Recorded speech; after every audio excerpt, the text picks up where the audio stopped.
Okay, I have my garbanzo beans.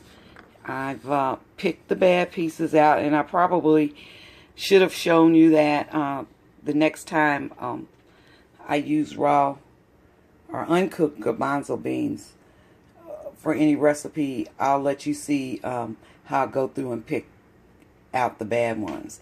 But again, I'm using uncooked garbanzo beans that have soaked.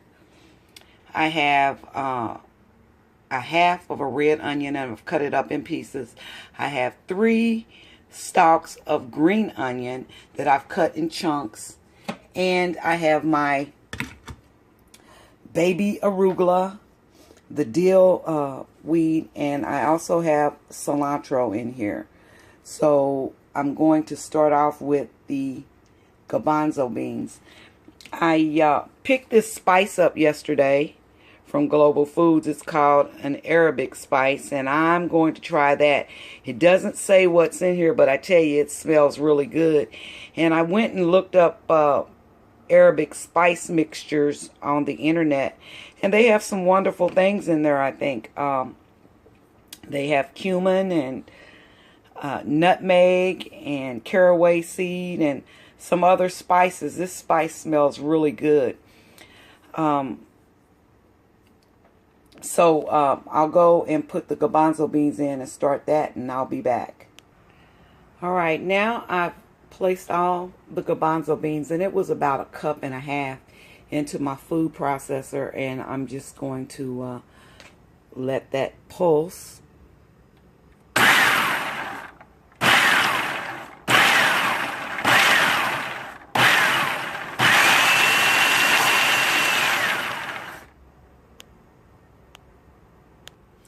So this is what the mixture is starting to look like. I'll scrape the sides.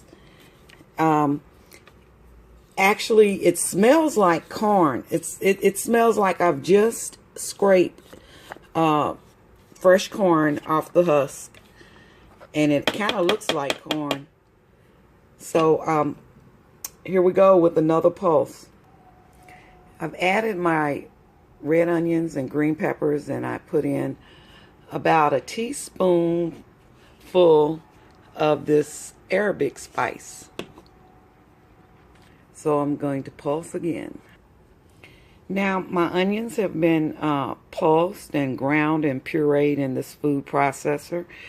So I'll begin to add my green ingredients. And from the falafel that I've had, that I've purchased at restaurants or at various places, when I broke it open, it looked green on the inside. So I'm adding 3 greens, baby arugula,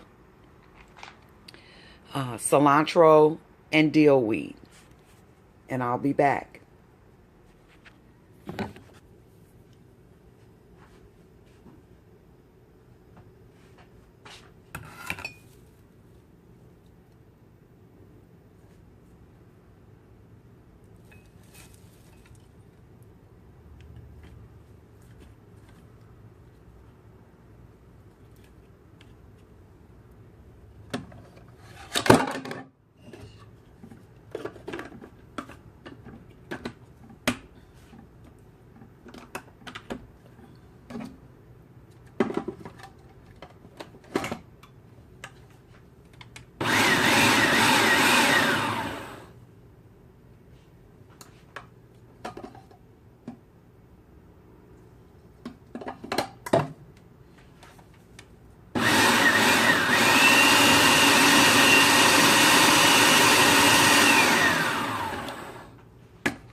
Hey guys, I'm back. I have baby arugula, dill, and cilantro in this colander. I've rinsed my greens off with spring water. I've cut in pieces a red onion, and I have 3 green onions that have been cut in chunks. And just about ready to drain the garbanzo beans, which are right here. I'm using raw garbanzo beans. I'm going to go in and pick out the ones that shouldn't be in here, and they're going to go in my food processor. And the dish that I'm making this evening is falafel. Okay guys, I'm back. I have baby arugula, dill, and cilantro in this colander. I've rinsed my greens off with spring water. I've cut in pieces a red onion, and I have 3 green onions that have been cut in chunks. And just about ready to drain the garbanzo beans, which are right here.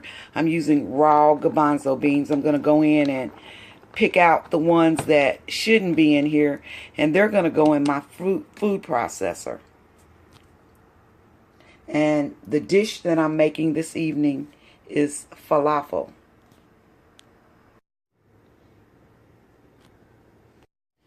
Okay, I have baby arugula, and right, I have in this colander dill, baby arugula, and cilantro. I didn't have that much cilantro. Sliced up a red onion. I just cut it in chunks, and I sliced in pieces 3 green peppers.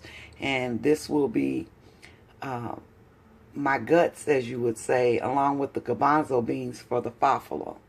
And I'll be back. And as you can see, it's pulsing. I'm going to stop and add some water. Okay guys, it's ready. I had to add more spices, but this is the right consistency, and I'm going to be spooning this out into hot grease. The spices that I used were ground cumin, Celtic sea salt, rub sage, onion powder, Arabic spice mix, and cayenne pepper. And out of those 6 spices, seasonings, I used about a tablespoon of each, and had a cup of garbanzo beans, and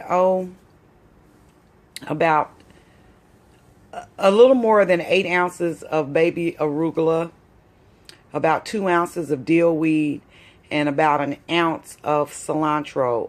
That was all the cilantro that I had.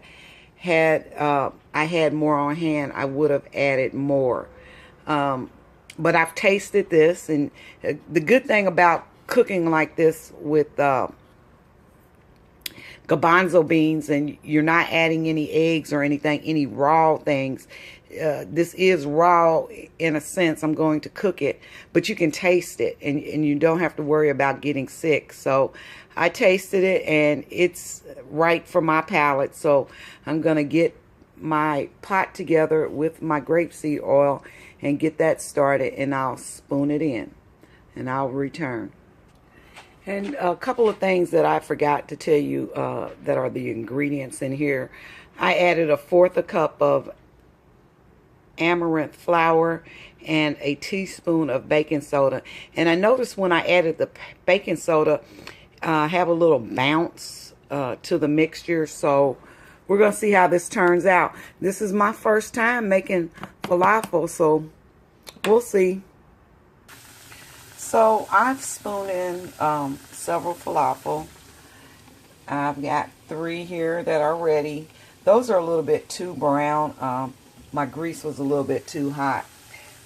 electric stoves, ovens, they're just really tricky.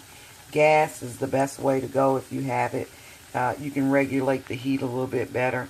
But I've turned my fire down, and my grease has cooled down some, and this is cooking the way that I like it. It smells wonderful. Yes, it smells like I'm cooking corn cakes. If you remember, if you were a kid, your mom used to fix corn cakes with a pot of beans or something like that. That's what I'm smelling. It just smells really good.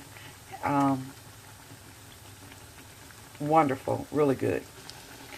So I've just put in the third batch. That recipe that I just had given you, it made quite a bit of falafel. So I will be able to eat off this for several days, and perhaps I'll put some in the freezer. I would note that the pot that I'm using, it would probably be better. It would have probably worked out better if I would have had an iron skillet as opposed to stainless steel. But this is all that I have, and just making the best of what I have. And perhaps in the future, I can find a smaller iron pot to do my deep frying in. This making garbanzo beans this way, pardon me, using garbanzo beans raw this way is really amazing. I just cannot get over. So here is my completed project. This one was the last one. It got a little too brown, but that's okay. I've had two already and they taste wonderful. I used stainless steel pots, and I'm really going to make a concerted effort to find a cast iron skillet, hopefully cast iron skillet and small deep dish cast iron pot, something similar to this, so I can deep fry in. That would have made a big difference since this is an electric stove. The heat kind of goes up and down, and it will cause your items to cook a little bit too fast, but that's cool. I will be making this recipe again, and bon appetit. Oh, one other thing. If people say that, oh, I can't find anything edible, if I'm going to change my diet around and not any meat, that is a big fallacy. There's lots of things out there that you can do. You can search the internet. You can go to YouTube for sites like mine and others that have good vegan recipes. It's just a matter up to the individual on what they want to do and how much time they want to invest in themselves and invest in their food preparation.